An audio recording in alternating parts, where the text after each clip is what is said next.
नमस्कार, मैं doctor Rajiv Kant Pandey, orthopaedic surgeon, Lakshmi nursing home, Jhumri Telaiya, Jharkhand से। आज हम बात करेंगे एक ऐसी टॉपिक के बारे में जिसके अवेयरनेस से, जिसकी जानकारी से आप होने वाली बहुत बड़े कॉम्प्लिकेशंस को अवॉइड कर सकते हैं।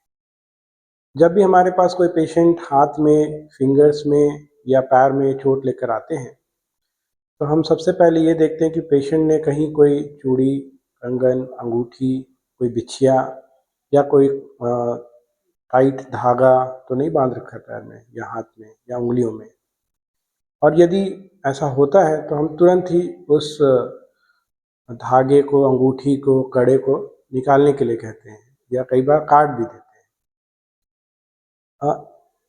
ऐसा इसलिए होता है क्योंकि या हम ऐसा इसलिए करते हैं क्योंकि वो जो रिंग है, कड़ा है या टाइट धागा है, वो जैसे जैसे हाथ या पैर में सूजन आती जाती है, वो कड़ा या रिंग और टाइट होता चला जाता है और धीरे धीरे वो एक कंस्ट्रिक्टिंग बैंड की तरह काम करता है, जो कि ब्लड के फ्लो को रोकता है। मोस्टली जो हम लोग का वीनस रिटर्न है, जो ब्लड वापस लौटता है, उसको रोकता है। उससे धीरे धीरे उंगली में या पैर में या हाथ में और सूजन बढ़ती चली जाती है।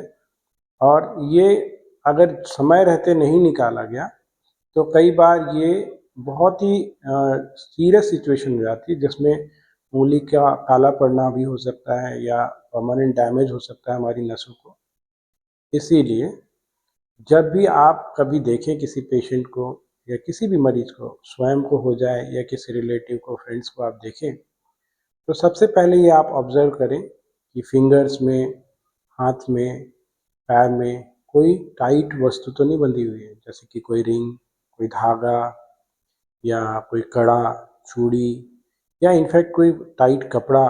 तो सबसे पहले हम इस चीज़ को हटाने के लिए समय रहते, जब स्वेलिंग उतनी ना हुई हो, तो इसको निकालने की कोशिश करें। यदि सूजन बढ़ जाए और इस तरह का कंस्ट्रिक्टिंग रिंग बन जाए और कोई अंगूठी, चूड़ी ना निकले, तो जितनी जल्दी हो सके आप अपने नियरेस्ट हेल्थ सेंटर जाएं, डॉक्टर से मिलें और तुरंत इसको हटाने के लिए कोशिश करें। अदरवाइज़ ये ब्लड फ्लो को रोक देता है, जिससे दर्द और सूजन तो काफ़ी बढ़ ही जाती है, बट बहुत सीरियस केसेस में ये ब्लड फ्लो के कट जाने से उंगली का काला पड़ जाना, सूजन हो जाना, है ना, ये परमानेंट डैमेज आपके अंग को कर सकता है।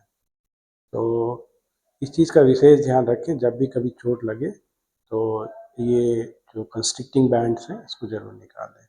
कई बार कुछ पेशेंट्स होते हैं कि नहीं, ये तो मेरा सैक्रेड धागा है और ये तो मतलब हमारे धर्म से रिलेटेड चीज़ें हैं।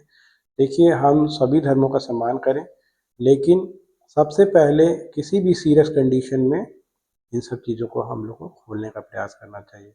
जब आपका ट्रीटमेंट हो जाएगा, स्वेलिंग कम हो जाएगी, जब आपका वो अंग ठीक हो जाए, आप पुनः वापस से वो बैंड या धागा पहन लें, कोई दिक्कत नहीं। ठीक है? Thank you. मुझे आशा है कि आप कभी भी, जब आपको हाथ में चोट लगे, पैर में चोट लगे या किसी जान पहचान के लोगों को चोट लगे, तो आप इस चीज़ को ज़रूर ध्यान देंगे और समय रहते इस बैंड को या रिंग को निकाल कर आप एक बहुत बड़ी दुर्घटना, बहुत बड़ी क्षति से अपने आप को और अपने परिजनों को बचाने का प्रयास करें। Thank you.